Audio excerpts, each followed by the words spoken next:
Hello and welcome to Planet Pulse on Firstpost. The Earth is constantly changing, and in recent years for the worse. Summers are getting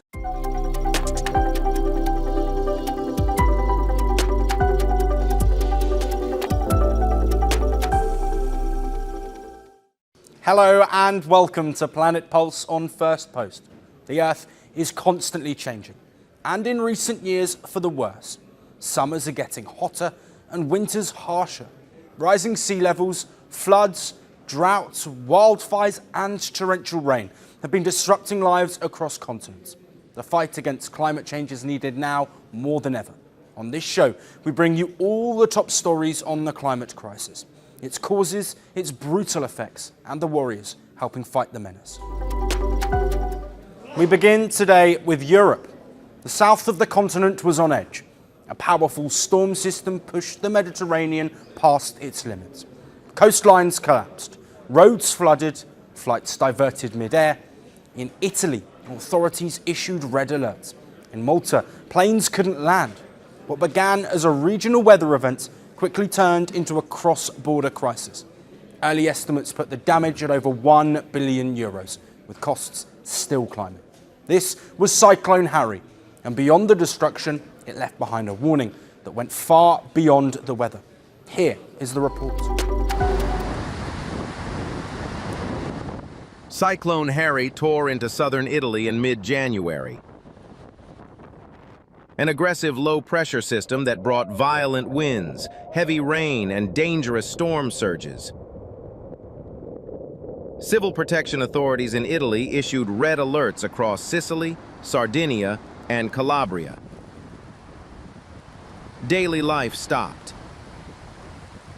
and emergency services were pushed to their limits.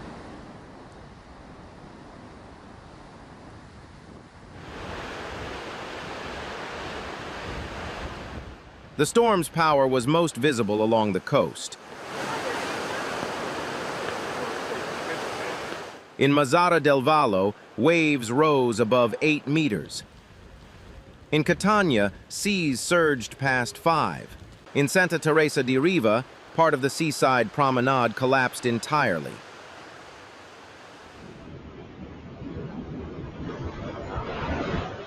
Restaurants flooded. Ports shut down. And ferry services to Sardinia and smaller islands were suspended, leaving communities isolated. Firefighters worked around the clock. In just 3 days, Italian emergency services carried out more than 1,650 interventions. Nearly 1,480 firefighters were deployed. More than 1,000 operations were recorded in Sicily alone.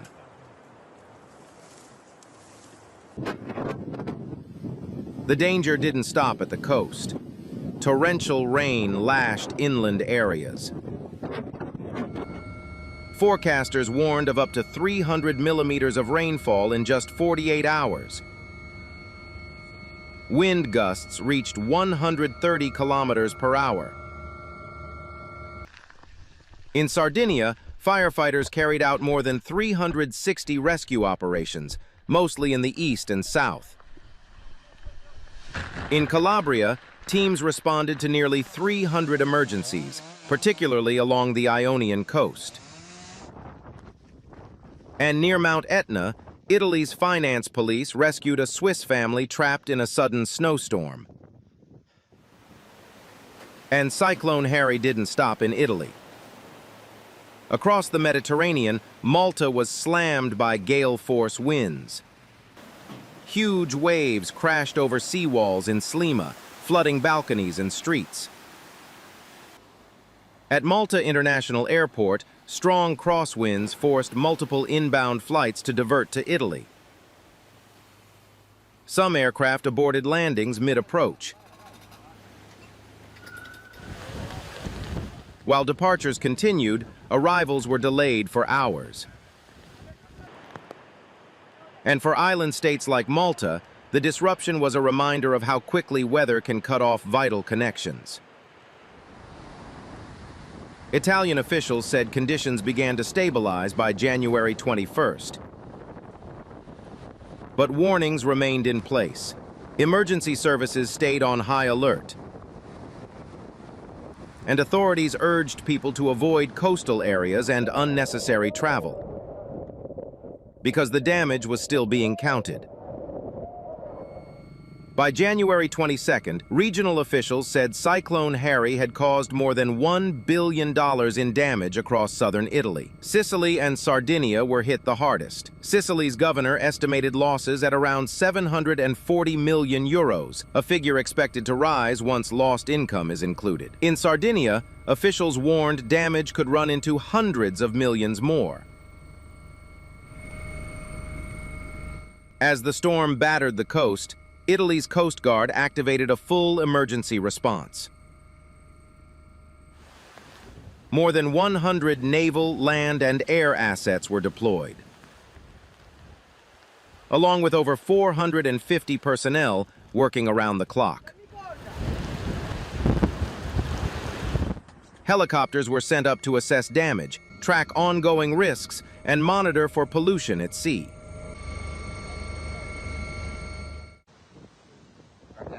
Scientists say storms like Cyclone Harry are becoming more intense. Warmer seas feed stronger systems. Warmer air holds more moisture. That means heavier rain. And far greater damage when storms make landfall. There is also a geopolitical cost. Extreme weather is straining Europe's infrastructure, emergency budgets, and cross-border coordination. From damaged ports to disrupted supply chains, governments are being forced to respond to disasters that no longer stay local. What hit Italy quickly reached Malta. Next time, it may stretch even further. The worst of Cyclone Harry has passed. But the bill is still rising, and the question facing Europe is no longer whether these storms are getting stronger. It's how much damage each one will leave behind before adaptation finally catches up.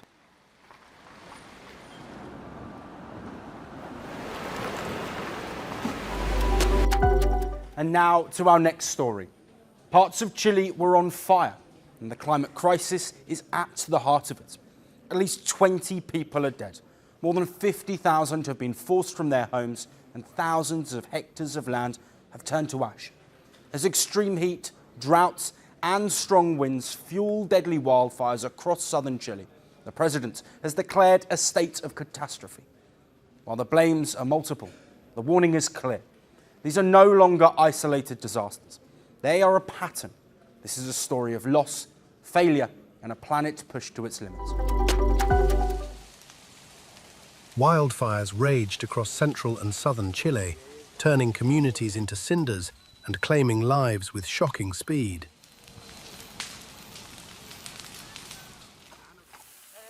At least 24 active fires burned across the country, with the most destructive in the Biobío and Ñuble regions, about 500 kilometers south of the capital, Santiago.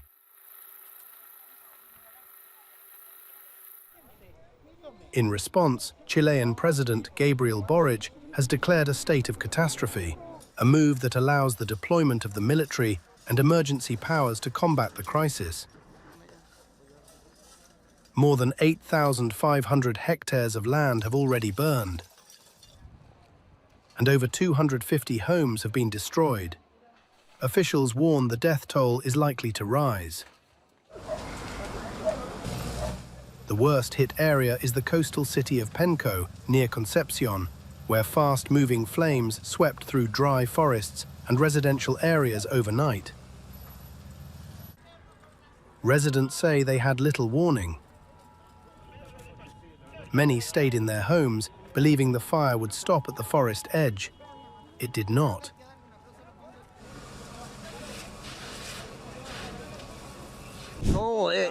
We had a terrible, awful time. The fire started right here at that moment, jumped over to this side, and that pickup truck burned. We were trapped here with the fire last night. We had a terrible time. Everything went wrong. Everyone suffered, absolutely everyone. It was something that came suddenly and then passed. Fuego, el humo.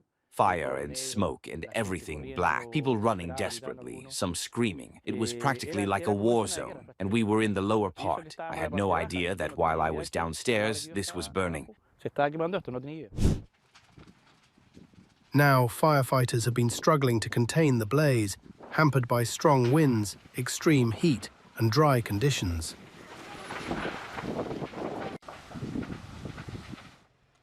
Temperatures across much of Chile have soared to nearly 38 degrees Celsius, part of a wider heat wave blanketing the region.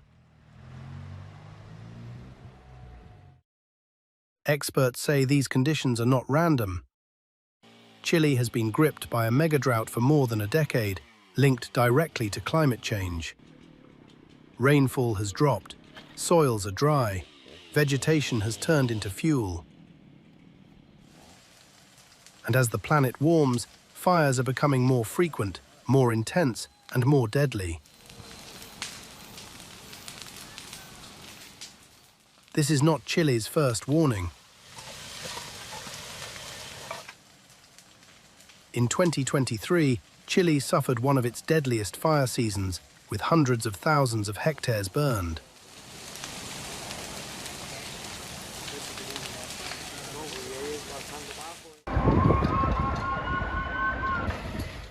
In February 2024, fires near Viña del Mar killed at least 130 people. Each year, the fires return stronger. Local officials now say help was too slow to arrive. The mayor of Penco has publicly criticized the federal response, saying communities burned for hours with no state presence. This disaster is exposing more than just climate vulnerability.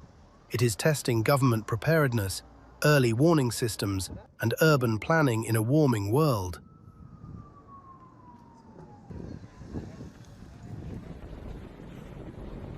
Scientists warn that without immediate action from fire-resilient infrastructure to aggressive climate mitigation, such tragedies will become the new normal.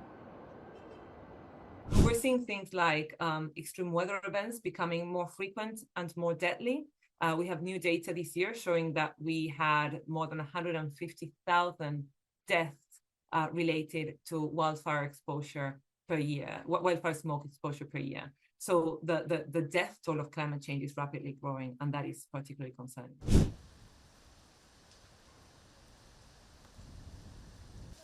Over the last 4 years, South America has experienced some of the most destructive wildfire seasons on record, stretching from the Amazon rainforest to the southern tip of Patagonia.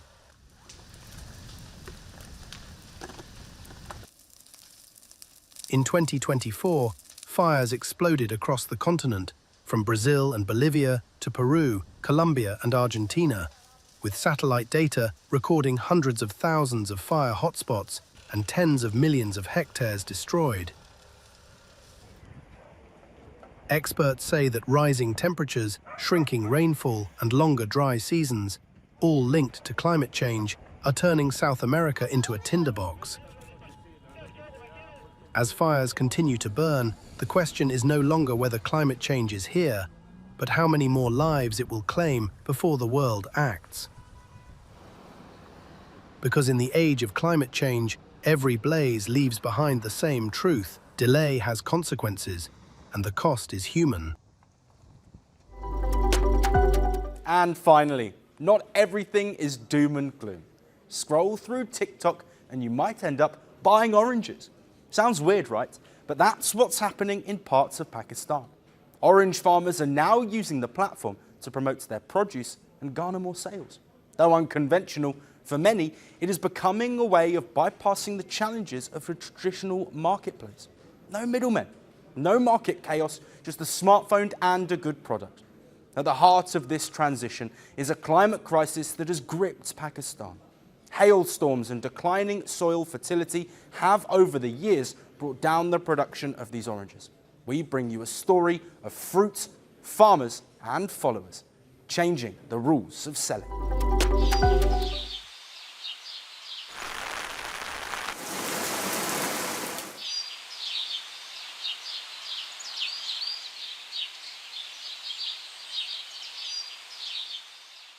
In Pakistan's Kanpur, farmers have turned to TikTok. Kanpur is roughly 50 kilometers away from Islamabad. They are sharing information about local oranges, particularly the red blood variety. Known for its unique color and taste, red blood orange, or Malta, is usually priced higher than other varieties. However, many in Pakistan have been comfortable paying for it because of its antioxidant properties, but not anymore. Malta's production has taken a hit in Kanpur. Unfavorable weather conditions, smaller supply of water from Kanpur dams, and rapid commercialization of arable land have all played their part in bringing production down. This has led to an increase in the prices of Malta. In 2014, these oranges cost around 1,500 to 1,600 Pakistani rupees, or $5.35 to $5.70 per 100 oranges. In 2022, these were priced between 1,800 and 2,000 Pakistani rupees per 100 oranges, or $6.40 to $7.10, with each orange being sold between 18 and 20 rupees, or $0.064 to $0.071. The salaried class in Pakistan is finding it hard to afford their beloved Malta. As a result, farmers had to get creative. They are now relying on buyers from abroad by showcasing orchards of locally produced oranges.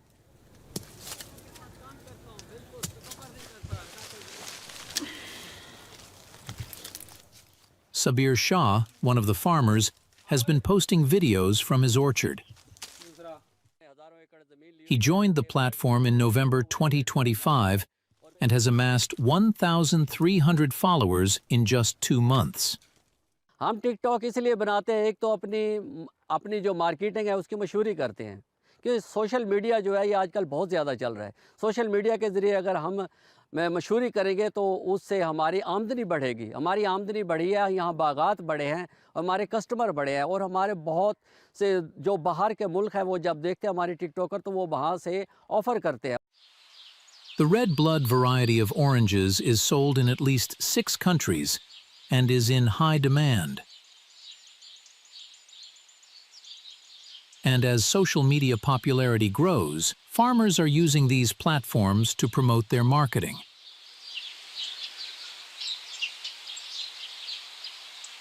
ठेकेदार हैं और इन्होंने हज़ारों एकड़ ज़मीन ली हुई है जो कि माल्टे जिनमें लगे हुए हैं, रेड ब्लड माल्टा है। However, these red blood oranges are produced locally and not sourced from markets. Farmers are heavily dependent on the weather for how the harvest will turn out. बाज़ दफ़ा तो नुकसान भी हो जाता है, ठीक है, ओले पड़ जाते हैं, बारिशें ज़्यादा हो जाती हैं या बारिशें कम होती हैं या नहीं होती हैं, उसकी वजह से माल्टा ख़राब हो जाता है। तो बाज़ दफ़ा अगर बारिशें टाइम पे हो जाती हैं, ठीक है, उसकी वजह से बारिशें टाइम पे हो जाती हैं, फिर उसके हिसाब से हमें ज़्यादा मुनाफा होता है, माल्टा ठीक हो जाता है, उसका कलर ठीक आ जाता है, अंदर से रेड हो जाता है, फिर उसका साइज़ ठीक हो जाता है। Agriculture accounts for nearly 23% of Pakistan's gross domestic product. The industry employs nearly 37.4% of the country's labor force, according to the UN Food and Agriculture Organization's 2023 data. Droughts, floods, hailstorms, reducing soil fertility, and increasing costs of agricultural practices have left Pakistani farmers with only one option: attract buyers online by inviting them to be part of a unique experience.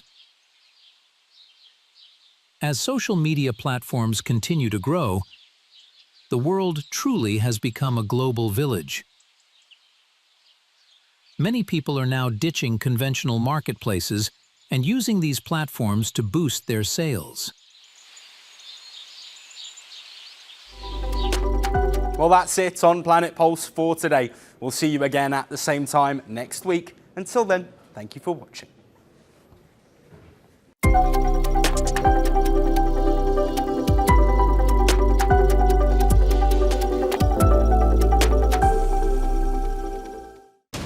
The world doesn't fit in boxes, so why should your news? From battlefields to negotiation tables, from internet outrage to real-world injustice. The conversations everyone is having and the ones they're avoiding. It's the same show, but this new year, Firstpost America gets a new look. I'm Kerry Johnston, and this is Firstpost America.